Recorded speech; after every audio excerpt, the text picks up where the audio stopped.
ഫലസ്തീനിലെ ഗസയിലെ ഒരു പാവപ്പെട്ട ഖതീബിന്റെ പോസ്റ്റ്.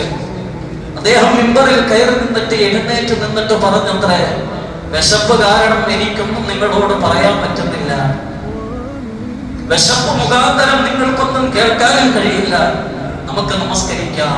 ലോകത്തിലെ ഏറ്റവും ആദ്യത്തെ ഹ്രസ്വമായ ഖുതുബ.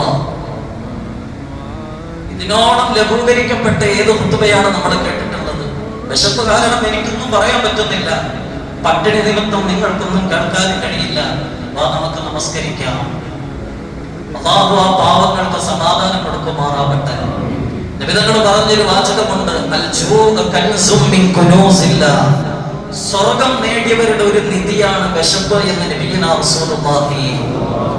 അവർക്ക് നാളെ പരലോകത്ത് പറയാം, പടച്ചവനെ, ദുനിയാവിൽ ലോകം മുഴുവനും സകല സൗകര്യങ്ങളും ആർഭാടങ്ങളും അനുഭവിക്കുമ്പോ ഒരു നേരത്തെ ഭക്ഷണം